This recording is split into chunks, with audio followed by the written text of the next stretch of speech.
Hello everyone, welcome to crescent class again. दोस्तों, last time हम लोग सेट थ्योरी की जो कि चैप्टर नंबर 1 है उसकी मिसलेनियस एक्सरसाइज को सॉल्व कर रहे थे और लास्ट टाइम हम लोगों ने 3 क्वेश्चन उसके कर भी लिए थे। तो अब बाकी जो बचे हुए क्वेश्चंस हैं, आइए आप उनको सॉल्व करने की कोशिश करते हैं। Let's start the video.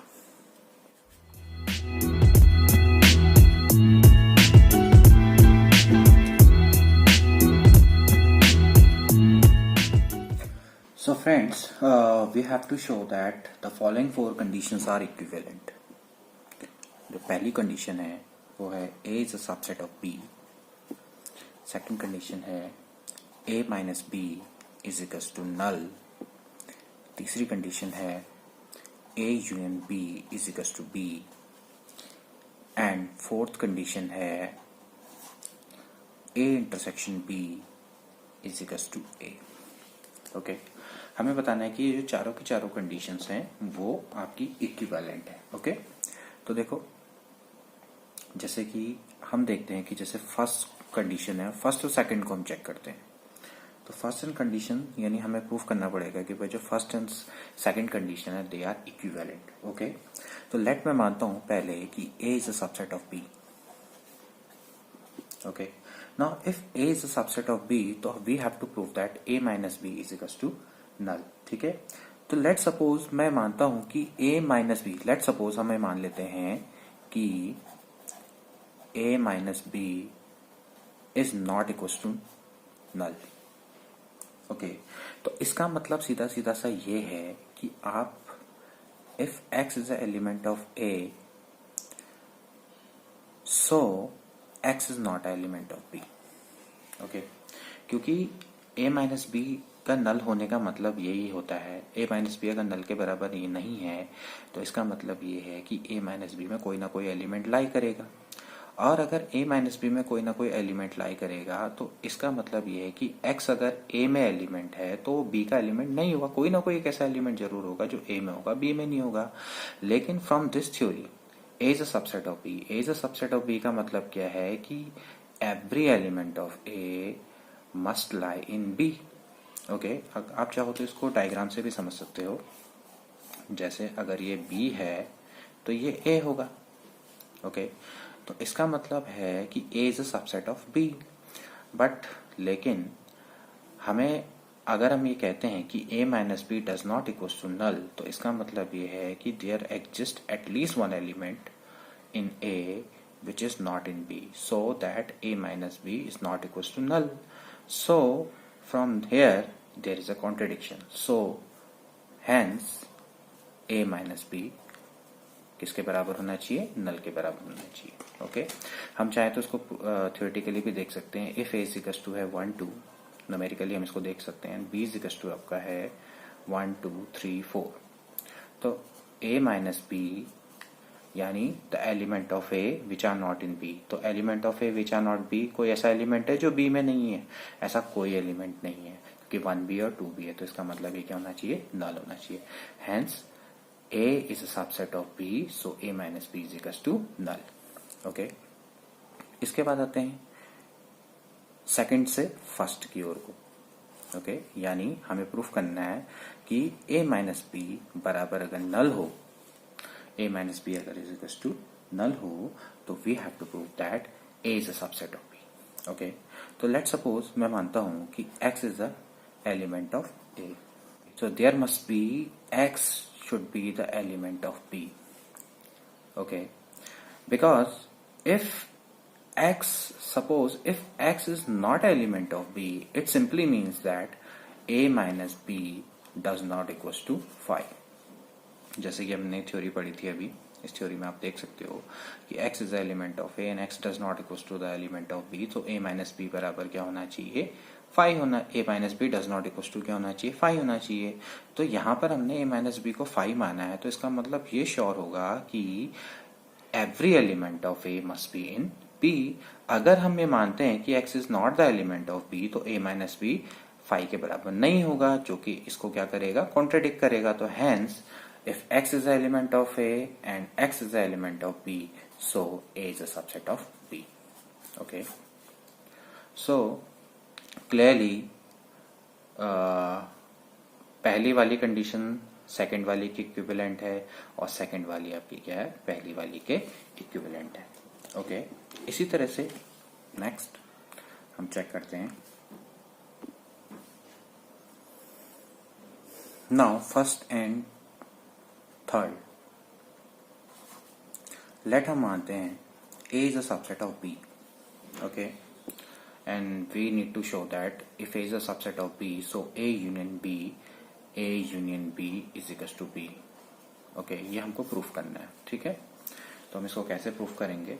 Again let as we know that B is a subset of A union B, जो कि हमने पहले ही पढ़ा था, मैंने आपको फैक्ट के बारे में बताया था कि B हमेशा क्या होता है, A यूनियन B का सबसेट होता है। Okay, now let suppose X कोई एलिमेंट है, वो A यूनियन B का एलिमेंट है, and by the theory we know that कि X is element of A और X is element of B। Okay, या तो X क्या होगा, A का एलिमेंट होगा या B का एलिमेंट होगा। Okay, now case number 1, again if X is element of A, अगर X A का एलिमेंट है, बट क्योंकि हमने माना है कि A is a subset of B, तो X अगर A का एलिमेंट है तो X डेफिनेटली किसका एलिमेंट होगा, B का, because A is a subset of B। Okay, because A is a subset of B, so if X is a element of A, अगर A का element है तो किसका एलिमेंट होगा, B का। तो hence from here to here X is element of A union B to X is the element of B, so A union B must be the subset of B. Okay, now similarly in case 2, if X is the element of B, so again we already reached the position that X is the element of A union B and X is the element of B, so again from this A union B is a subset of B. So from first and second condition we can say that A union B is equals to B. Okay, आप यहाँ पर देख सकते हो A is a subset of B, तो आपका A union B आपका क्या आएगा, actually 1 2 3 4। Okay, so by applying these kind of rules we can easily proof this. तो बच्चों आप एक काम करिएगा, जो इसके बाकी का जो पार्ट है, जैसे if A is a subset of B, so A intersection B must be क्या होना चाहिए, A होना चाहिए। We can clearly see that कि A इंटरसेक्शन B 1 2 3, A है 1 2 एंड B है 1 2 3 4, तो A इंटरसेक्शन B क्या होना चाहिए, A होना चाहिए। तो आप इसको क्या करेंगे, खुद प्रूफ करेंगे। ओके, हम आते हैं नेक्स्ट क्वेश्चन की ओर। Okay, see question number 5th, we have to show that if A is a subset of B, if A is a subset of B, so then C minus B is a subset of C minus A. Okay, so if A is a subset of B, then we have to prove that C minus B is a subset of C minus A. Okay, so let again X is an element of C minus B. Okay, so by the theory of difference we know that if X is the element of C minus A, so X will be the element of C and X is not the element of B. Okay, so if X is not the element of B, so we can clearly say that X is not an element of A because A is a subset of B. Okay, देखिए A B का subset है, यानी A B के अंदर से निकला है। Okay, तो अगर X B का एलिमेंट नहीं है, ओके, जब X B का एलिमेंट नहीं है तो क्लियरली वो A का भी एलिमेंट ही नहीं हो सकता, क्योंकि A तो B के अंदर से निकला है। जैसे अगर हम कहें कि B इक्वल्स टू है 1 2 3 4, ओके, तो A B के एलिमेंट में से निकला है 2 3, तो हर A का हर एलिमेंट B के अंदर होगा। तो ऐसा तो पॉसिबल ही नहीं है कि अगर कोई X कोई एलिमेंट नहीं है B का तो वो A का एलिमेंट हो जाए। This is not possible because A is a subset of B। So clearly X is not the element of B, so we can clearly say that X is not the element of A. So from this theory, X is the element of C minus A. Now again, x is the element of C minus B and x is the element of C minus A. So C minus B is a subset of C minus A. Okay? बहुत simple सा question है. Okay, now next question. Assume that PA is equals to है PB. We have to show that A is equals to B. Okay. Now, what is PA and PB stand for? PA means the power set of A and PB is the power set of B. देखिए हमने last time discuss किया था कि power set of A क्या होता है कि A के जितने भी सबसेट्स बन सकते हैं उनका कलेक्शन. ओके, उसको क्या बोलते हैं? Power set of A. Similarly power set of B क्या होगा कि B के जितने भी सबसेट्स बन सकते हैं उन सभी का कलेक्शन. ओके, तो हमें प्रूफ करना है कि PA बराबर PB है तो A बराबर क्या होता है? B. ओके, तो इसके लिए अगेन फिर से वही थ्योरी होगी कि लेट हम मानेंगे कि PA बराबर है PB. ओके, ये हमें दिया हुआ है, ठीक है ना. तो लेट मैं मानता हूं X is the element of A. कोई X है वो A का एलिमेंट है. And now we know that कि A is the element of power of A. Why? Because हर सेट अपना क्या होता है? सबसेट होता है. तो पावर सेट क्या है? वो एक्चुअली A के जितने सबसेट्स हो सकते हैं उनका सेट है. तो A डेफिनेटली क्या होगा? पावर ऑफ A का एलिमेंट होगा. होगा नहीं होगा? इसी तरह से तो A must be the element of power of B. Why? Because power of A and power of B are equal. Okay, so A is the element of power of B. Now, what does that mean कि A is the element of power of B? So it clearly tells us that जो X है वो element होगा C का for some. We can say that C is the element of power of B. Okay, यानी हम कह सकते हैं कि A अगर एलिमेंट है पावर ऑफ B का तो इसका मतलब है पावर ऑफ B के जितने भी सबसेट बन सकते हैं उसके अंदर X आएगा. ओके, जितने भी सबसेट बन सकते हैं, मानव सेट क्या है? C है. तो X क्या होगा? उसका एलिमेंट होगा. ओके, और जहां C क्या होगा? एलिमेंट होगा पावर ऑफ B का. Okay, so it clearly tells us that C is a subset of B, क्योंकि C क्या हो सकते हैं? जितने भी सबसेट हैं B के. और यहां से हमें पता लगता है कि if C is a subset of B, so if X is the element of C, तो X must be the element of B. Okay, so X is the element of C, X is the element of B, and we at the start we actually assume that X is the element of A and it implies X is the element of B, so we can clearly see that A is a subset of B. Okay, okay, मैं आपको एक बार फिर से इसको समझा देता हूं कि लेट आपको हमें दिया हुआ है कि पावर ऑफ A बराबर पावर ऑफ B है तो हमें प्रूफ करना है इज इक्वल टू B. तो लेट मैं मानता हूं कि X is the element of A. Okay, अगर X is the element of A है तो A डेफिनेटली किसका एलिमेंट होगा? पावर ऑफ A का होगा, क्योंकि A अपना खुद का क्या होता है? सबसेट होता है. पावर ऑफ A एक्चुअली क्या होता है कि जितने भी आपके सबसेट बन सकते हैं A के उनका सेट. ओके, तो पावर ऑफ A आपको दिया हुआ है. ठीक, नाउ यहां से हमें क्लियरली चीज शो होगी कि पावर ऑफ A बराबर पावर ऑफ B है तो A किसका एलिमेंट होगा? पावर ऑफ B का होगा.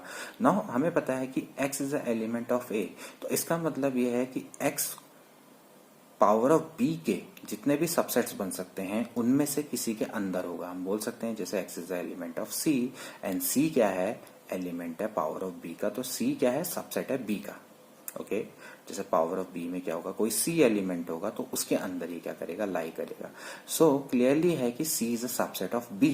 सो we can say that if C is the element of B, so if X is the element of C, so X must be the element of B because C is a subset of B. So from here x is the element of A and x is the element of B, so we can conclude that A is a subset of B. So similarly we can prove that B is a subset of A. इसी तरीके से हम क्या करेंगे, नीचे आएंगे, जैसे हम मानेंगे कि let x be the element of B, और क्लियरली हम इसी तरीके से हम इसको प्रोसेस को जब जारी करेंगे तो we will get B is a subset of A. So from here, from these two equation we will get A is equals to B. Okay, तो बहुत सिंपल सा क्वेश्चन है. Now see question number 10th.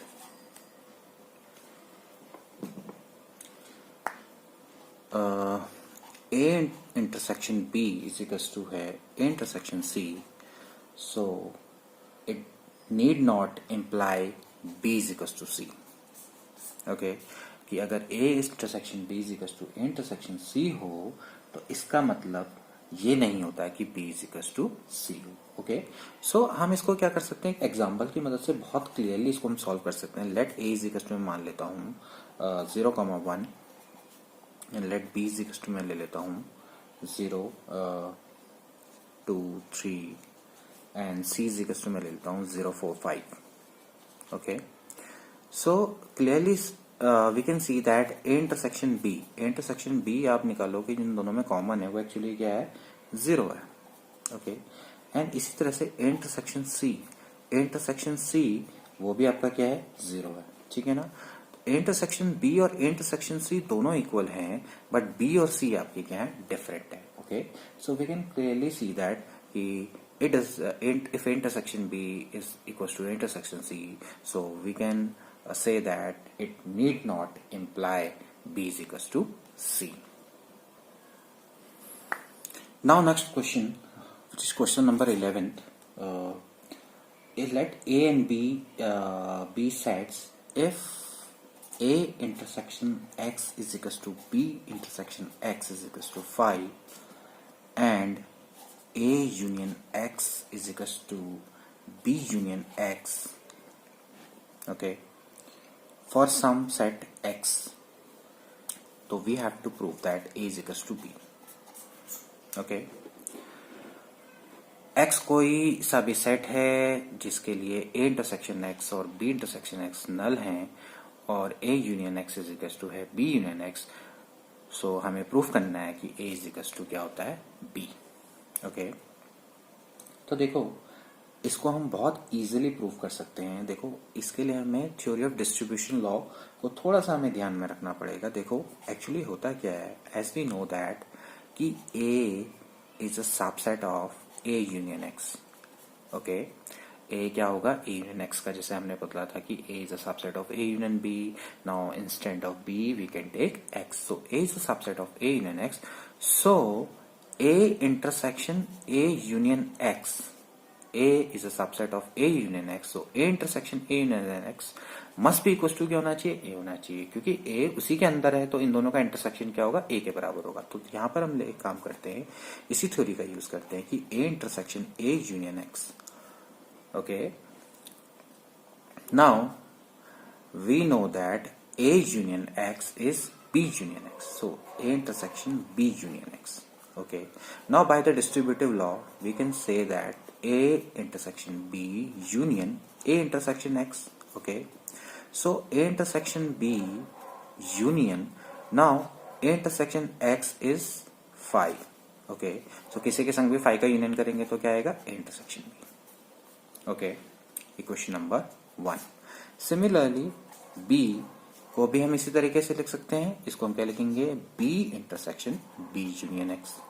Okay, so B intersection B union X में B union X को A union X लिख देंगे. Okay, again by the distributive law it will become B intersection A union B intersection X. Okay, and B intersection A union B intersection X is already given 5.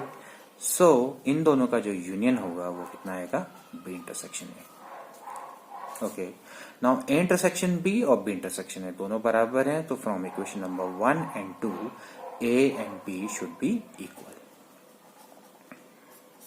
Okay, So hence, from here, if for any set X, A intersection X is equals to B intersection X is equals to null, and A union X is equals to B union X, so we can say that A is equals to B.